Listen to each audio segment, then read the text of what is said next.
Hello everyone. So till now, what we have seen in this chapter, that is Galileo experiment, balanced and unbalanced force. Okay, law of inertia, that is also called Newton first law. After that, Newton second law.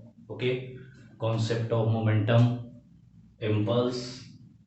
Okay, and we already done numericals. Okay, today we will start the new topic, and that is Newton third law of motion. Okay, today we will start Newton's third law of motion. ठीक है? So what we seen in Newton first law. Okay, Newton first law of motion gives the definition of force. Okay, Newton's second law of motion gives a method of measuring of force. Okay, now what the Newton third law of motion gives, or you can say describe, it describes the relationship between the forces of interaction between the two object. Means ये कि दो object के बीच में, ठीक है, जो force का interaction होता है वो बताएगा what Newton's third law. So everyone knows what the statement of the Newton third law. Okay, what is that statement? That to every action there is an equal and opposite reaction. To every action there is an equal and opposite reaction. ठीक है, तो this is the statement, very common statement, everyone knows this. To every action there is an equal and opposite reaction. Okay, so now go some deep. Okay, see actual what it is, what Newton want to say in this equation. See, it's mean to every action there is an equal and opposite reaction. ठीक है, it's mean अगर मैं इस पे force लगा रहा हूँ, suppose करो 10 न्यूटन का, ठीक है, बोर्ड पे, तो बोर्ड भी फोर्स लगाएगा मेरे ऊपर कितना, 10 न्यूटन का. ठीक, तो मतलब जितना मैंने एक्शन किया उतना ही रिएक्शन होगा. ठीक है, और हम ये कह सकते हैं कि in any interaction between two bodies the force applied by the first body on the second is equal and opposite to the force applied by the second body on the object. ठीक है, अब देखो, अब इसका थोड़ा सा analysis करते हैं. ठीक है, कि आखिर मतलब क्या कहना चाह रहे हैं. ठीक, इस छोटे से स्टेटमेंट से क्या क्या ऑब्जर्वेशन निकल के आ रहा है. ठीक, तो भाई सबसे पहले हम ये देख रहे हैं, ठीक है, कि the word action and reaction indicate two forces. ठीक, तो सबसे पहले ऑब्जर्वेशन क्या आ रहा है कि इसमें दो फोर्स हैं. ठीक, टू फोर्सेस आते हैं. ठीक, I will provide the notes. Okay, so don't try to write anything. Okay, मैं बढ़िया नोट्स दूंगा इस पर. Okay, so two forces, what is the first two forces means, one is action and second one is reaction force. ठीक है, मतलब एक action कर रहा है और एक रिएक्शन कर रहा है. ओके, अब भाई दो फोर्स है, इसका मतलब if two object interact then force exerted by one object on the other may be called action. ठीक है, मान लेते हैं कि दो ऑब्जेक्ट है, ठीक है, और ये इस पे फोर्स लगाए, तो इसको अगर एक्शन बोलेंगे, सपोज करो this is ball A and this is ball B, अगर मैं इसको एक्शन बोलता हूँ तो बी जो ए पे फोर्स लगाएगा उसको रिएक्शन बोलेंगे. ठीक है, तो उसको हम क्या करेंगे, रिएक्शन बोलेंगे. ठीक है, अब दूसरा, दो फोर्स तो लग गए. ठीक, अब बॉडी पे दो फोर्स लग रहे हैं, ठीक। एक को मैंने बोला व्हाट, एक्शन, और दूसरे को क्या बोला मैंने, reaction. Second one is what, reaction, and first one is what, action. It's mean both are at same magnitude, means both magnitude of force are equal, means the magnitude of forces, magnitude of forces is equal, ठीक है। means what, if A applied a force of 10 Newton on B, then B applied also the force of 10 Newton on A, ठीक है। मतलब ये है कि अगर A ने एक्शन किया, ठीक है, 10 न्यूटन का, ठीक है, B पे, तो B भी रिएक्शन करेगा 10 न्यूटन का किस पे, A पे। इट्स मीन अगर मान लो तुम इस पे, इसको क्या, अगर मान लो सपोज करो आई स्लैब टू, ऐसे करेंगे, ठीक है, तो सपोज करो मैंने 10 न्यूटन से उनको जो है बढ़वा, ठीक, तो बाद ने एक्सर्ट किया एक्शन 10 न्यूटन का, ठीक, बाद भी कितना करेगा, 10 न्यूटन का ही करेगा। मीन्स कि दोनों जो फोर्स का मैग्नीट्यूड होगा वो क्या होगा, सेम होगा, ठीक। अच्छा, अब दूसरी चीज देखो, one is doing action and second is doing reaction, ठीक है, एक ने एक्शन किया दूसरे ने रिएक्शन किया। अब ये दोनों फोर्स जो है opposite direction is, direction of the force, direction of the forces is opposite to each other, ठीक है। मतलब कुल मिला के क्या है कि एक का अगर राइट में होगा तो एक का लेफ्ट में होगा, एक ईस्ट में एक्शन किया तो उसका रिएक्शन वेस्ट में होगा, बट इट, सो ये तीन ऑब्जर्वेशन है, ठीक। सो हम क्या कहें, magnitude of action and reaction forces are always equal but their what, direction are mutually opposite, ठीक। उसके डायरेक्शन क्या हो गया, अपोजिट हो गया, ठीक है।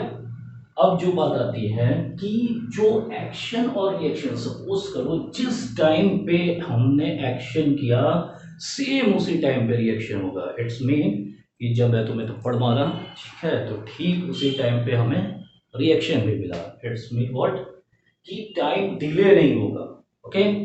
जो भी स्टॉप वॉच पे अगर तुम देखोगे, ठीक है, जो भी टाइम होगा सेम उसी पे रिएक्शन भी होगा। It's mean at same time both, ठीक है।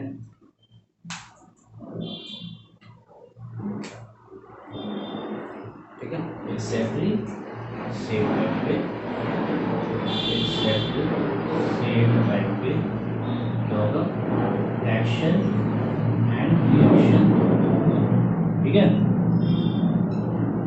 अच्छा, और क्या चीज़, एक जो बहुत इसमें कॉमन चीज़ जो प्रॉब्लम आती है बच्चों को in live classes also they are facing problem, one question always rise in their mind, that's सी है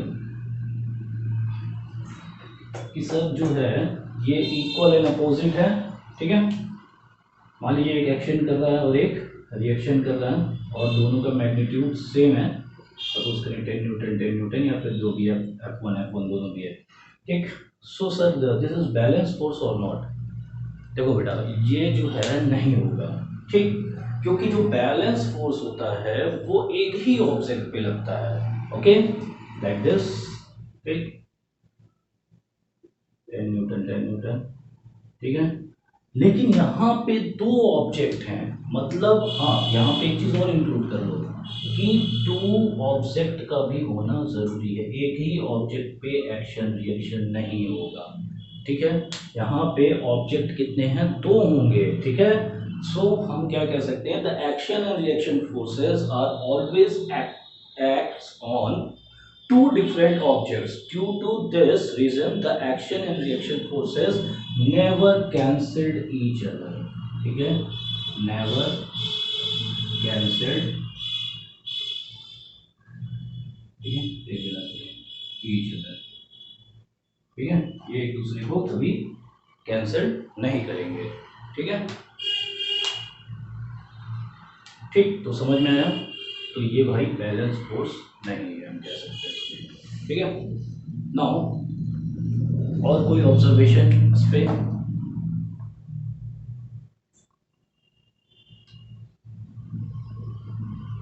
नहीं, कुछ एग्जांपल्स देखते हैं तो और अच्छे से समझ में आएगा।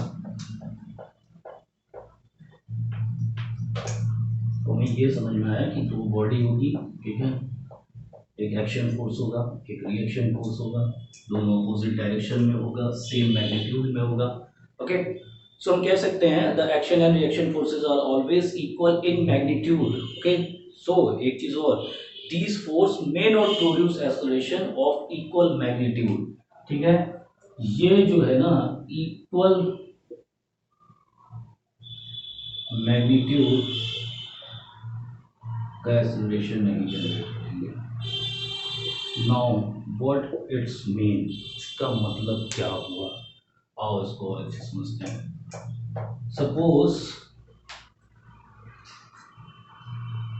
One elephant is there, okay, एक हाथी है, एक मान लेते हैं ये हाथी है, एज्यूम हम कर सकते हैं, ठीक है, चार पैर हैं इसके, ठीक है, और ये फोर्स लगा रही है, सपोज करो मेरे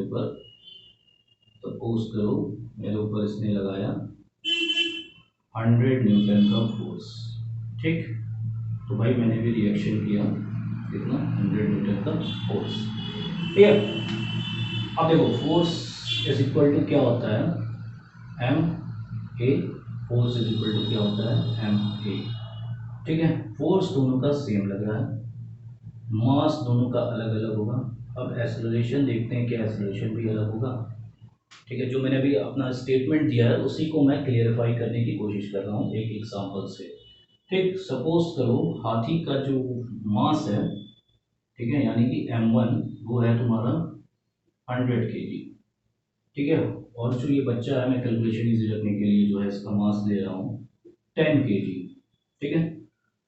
अब देखो 100 न्यूटन का भाई इसने अभी फोर्स लगाया और हाथी का जो मास था वो 100 kg का था, ठीक है, और इसका फोर्स भी 100 न्यूटन का, उसका जो मास था वो 10 kg का था, ठीक है। तो हाथी वाले केस में जो एक्सेलरेशन आया वो 1 मीटर पर सेकंड स्क्वायर आया, ठीक है, और जो इसका रिएक्शन वाला ठीक है, जो एक्सेलरेशन आया वो आया कितना तुम्हारा 10 मीटर पर सेकंड स्क्वायर, ठीक है। तो देखो यहाँ से सेम एकदम एग्जैक्टली क्लियर हो रहा है कि action and reaction forces are always equal in magnitude, these forces may not produce accelerations of equal magnitude, ठीक है, जरूरी नहीं कि वो इक्वल मैग्नीट्यूड का ही एक्सेलरेशन प्रोड्यूस करें। Okay, got it. इसका और क्वेश्चन पढ़ेंगे तो और भी जो क्लियर हो जाएगा, ठीक है। अच्छा, फोर्सेस जो हैं ये क्या है, पेयर में ही होंगे, a single force in nature is not possible, ठीक है, किसी नेचर में एक फोर्स जो है पॉसिबल नहीं है। नाउ और कुछ इसके एग्जांपल्स देखते हैं, ठीक है, जैसे वॉकिंग ऑफ अ पर्सन, ठीक, देखो हम जो चल रहे हैं, ठीक है, this is also an example of Newton third law, ठीक। अब ये कैसे है भाई, देखो सपोज करो मैं चल रहा हूँ तो मैंने फोर्स किधर लगाया, पीछे की ओर, ठीक, पीछे की ओर फोर्स लगाया मैंने, ठीक, तो उसका रिएक्शन, ठीक है, अब मैंने जो है ये फोर्स जो है रोड पे लगाया पीछे की ओर, ठीक है, ये मान लो रोड है, ठीक है, बैकवर्ड की ओर मैंने फोर्स लगाया, ठीक है, तो ये रोड मेरे ऊपर रिएक्शन किया आगे की ओर, ठीक, तो ही हम चल पा रहे हैं, ठीक। तो हम कह सकते हैं क्या, when a person walks on a road he pushes the road below backward with his foot, ठीक है, and turn the road exert an equal force of reaction on the foot of the person in forward direction, ठीक है, so what, due to which the person is able to walk in forward direction, ठीक है। और examples देखते हैं कुछ, ठीक है, जैसे कि मान लो कि स्विमिंग, ठीक, अब जब हम स्विमिंग कर रहे हैं तो मान लेते हैं ये हम ऐसे ऐसे स्विमिंग कर रहे हैं, ठीक है, तो हमने क्या किया, पानी पे फोर्स लगाया पीछे की ओर, ठीक है, तो पानी ने रिएक्शन किया किधर, आगे की ओर, जिसकी वजह से हम क्या किए, आगे की ओर मूव कर रहे हैं। ठीक, तो ये भी थर्ड लॉ का एग्जाम्पल है। ठीक है, फिर आते हैं हम लोग रिकॉयल, रिकॉयल ऑफ गन। ठीक है, जैसे बंदूक जब चलती है तो उसमें से गोली निकलती है। ठीक, वो आगे की तरफ जाती है। ठीक, लेकिन फोर्स किधर लगा, पीछे की ओर। ठीक, और बुलेट गई आगे की ओर। That is also the example of what, action reaction or Newton third law. When a gun is fired, it exert a forward push on the bullet.